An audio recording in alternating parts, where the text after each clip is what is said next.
untuk mendapatkan modal usaha. Dengan menjual saham ke publik, korporasi dapat mendapatkan dana segar dari orang-orang yang investor ke saham tersebut. Untuk yang kedua, meningkatkan kredibilitas dan citra perusahaan. Untuk yang ketiga, meningkatkan nilai dari likuiditas. Dan yang keempat, menarik investor dan mitra strategis. Selanjutnya, prosedur suatu korporasi menerbitkan saham di pasar modal.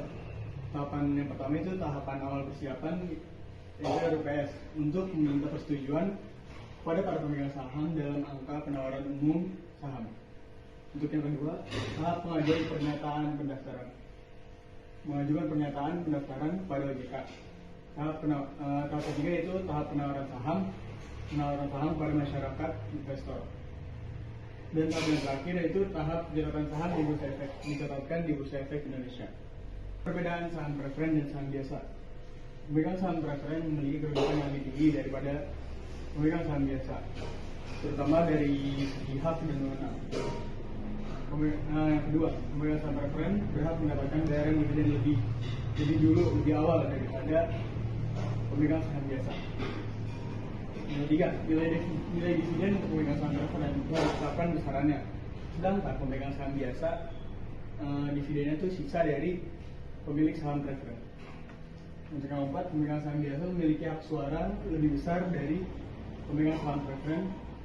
Jika terjadi kerugian hingga kebangkrutan pada perusahaan, maka pemilik saham preferen memiliki hak untuk diutamakan dalam hal klaim pengembalian investasi. Dan yang terakhir, pemegang saham biasa punya hak untuk membeli atau memesan kembali saham emiten, sedangkan pemilik saham preferen tidak.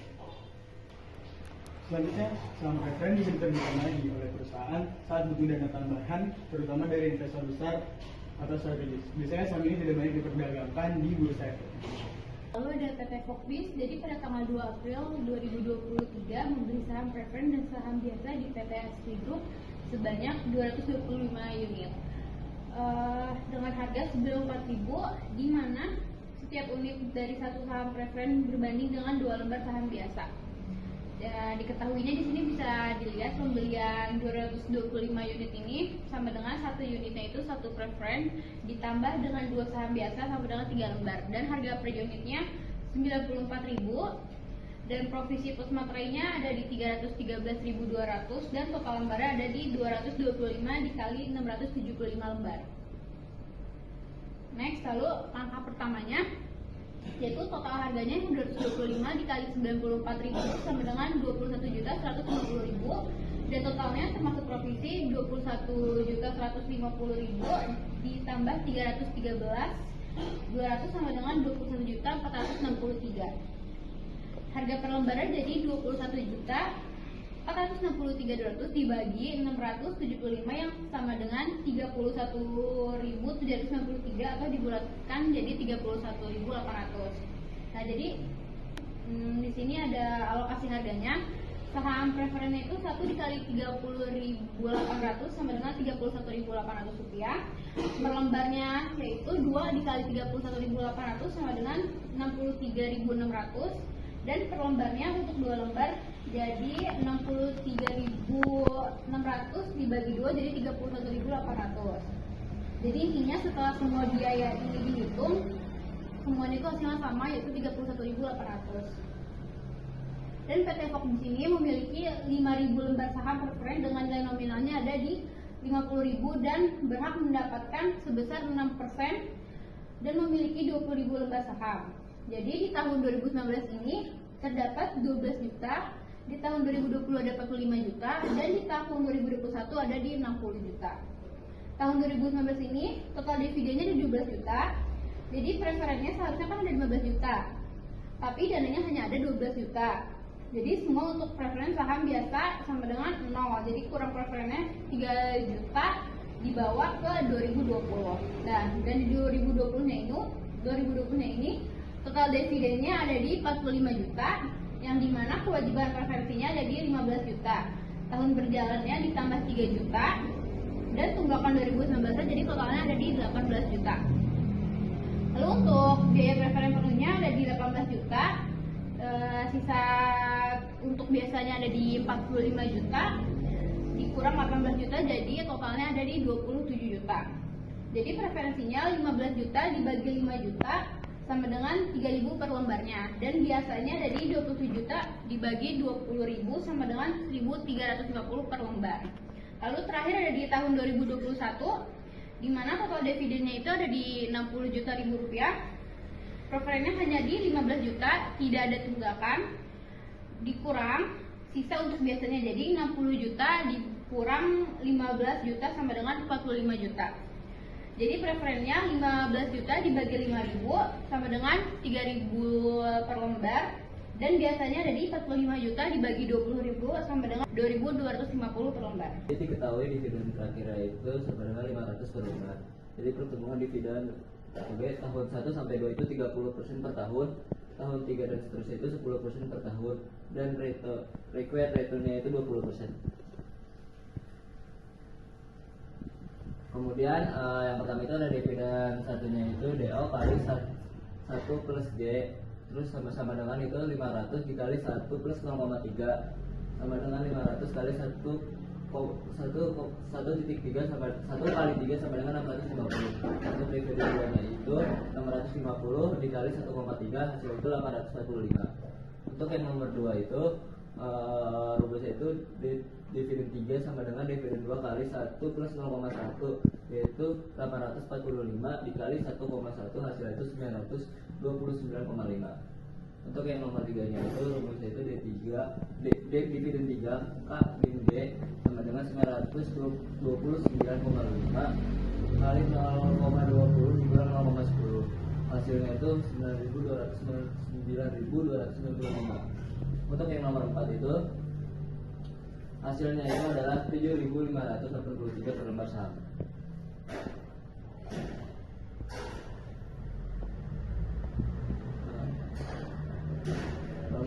Jadi dikasih satu itu pertanyaan itu sudah tepatkah keputusan PT Tirta Abadi menambah modal dengan menjual saham.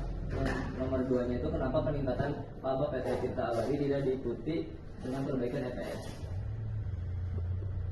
Jadi nomor 1 itu bisa dikatakan bahwa keputusan tersebut kurang tepat karena akan berdampak pada pemegang saham. Walaupun EBIT meningkat dari 14,6 miliar menjadi 21,5 miliar. Keuntungan per lembar saham tidak naik berarti menunjukkan bahwa manfaat dari proyek ekspansi tidak disarankan langsung oleh pemegang saham. Untuk yang nomor 2, karena adanya dilusi saham yang berarti dengan menerbitkan saham biasa yang baru untuk mendanai perluasan produksi menyebabkan jumlah saham yang beredar meningkat.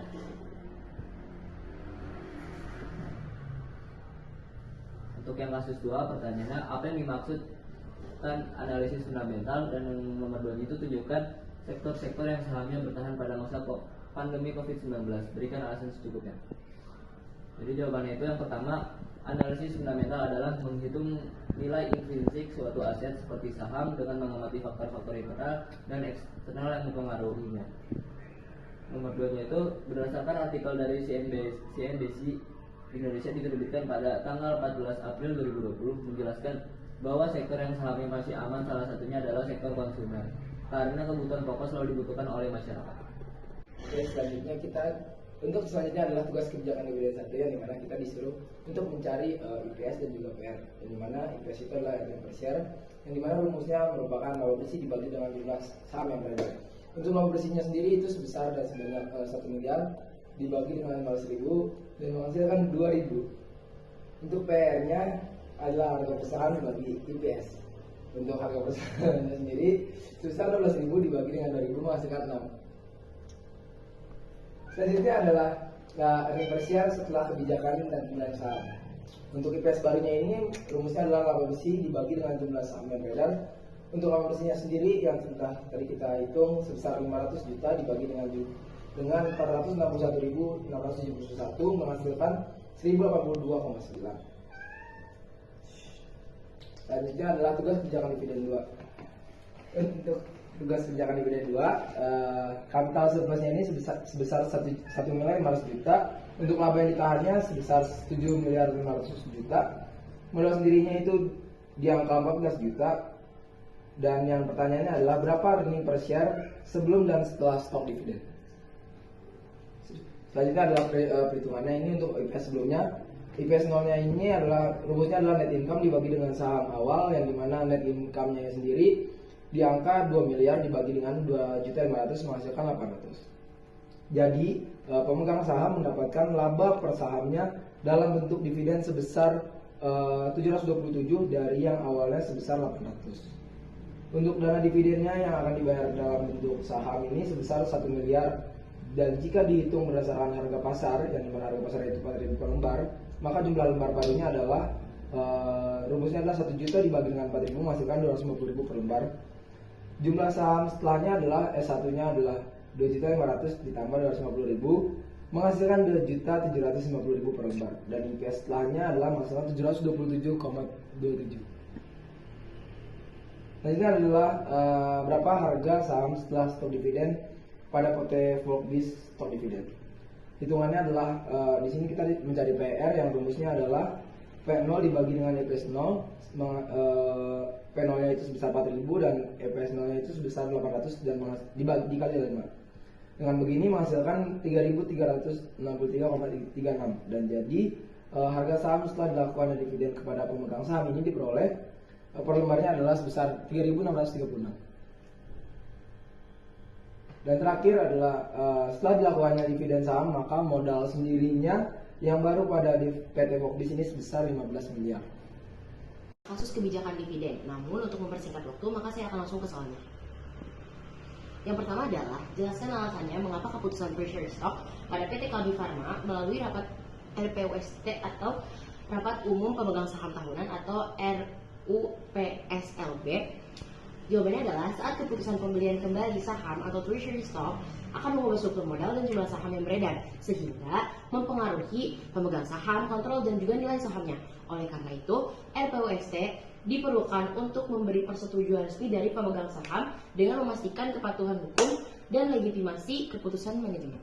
Lalu yang kedua, kebijakan apa yang dilakukan oleh PT Kalbe Farma Tbk pemegang saham mau menjual kembali sahamnya agar pemegang saham mau menjual kembali sahamnya.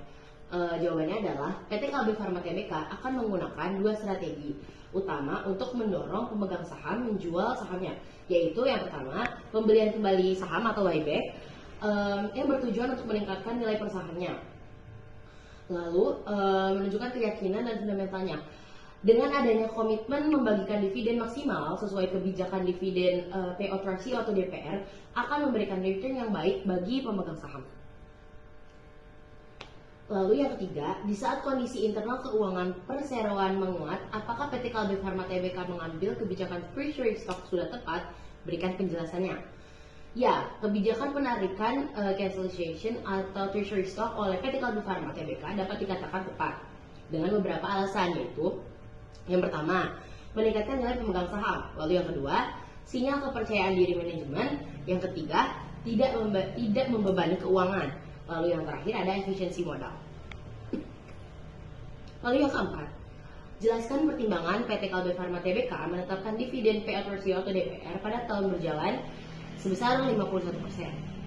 Penetapan dividen payout ratio atau DPR 51% pada tahun berjalan didasari pertimbangan berikut. Yang pertama, konsisten kebijakan dividen, yaitu PT Kalbe Farma berkomitmen menjaga rasio pembagian dividen minimal 50% dari laba bersih, sehingga DPR 51% menunjukkan konsistensi dan kepastian bagi para investor. Lalu yang kedua, memberi imbal hasil yang menarik. Dengan DPR di atas 50%, perseroan memberikan return nilai langsung yang cukup signifikan bagi para pemegang saham. Lalu yang ketiga, keseimbangan antara dividen dan pertumbuhan. Meski lebih dari separuh laba dibagikan, sisanya 49% tetap ditahan untuk kebutuhan ekspansi, riset, dan juga pengembangan produk. Lalu, yang keempat ada kondisi keuangan yang kuat. Perusahaan menilai laba bersih dan arus kas cukup sehat untuk tetap membagikan dividen tinggi tanpa mengganggu likuiditas dari perusahaan. Lalu yang terakhir, sinyal stabilitas perusahaan. DPR yang stabil dan tinggi mencerminkan keyakinan manajemen bahwa kinerja di masa depan dapat terus menopang pembagian dividen yang konsisten.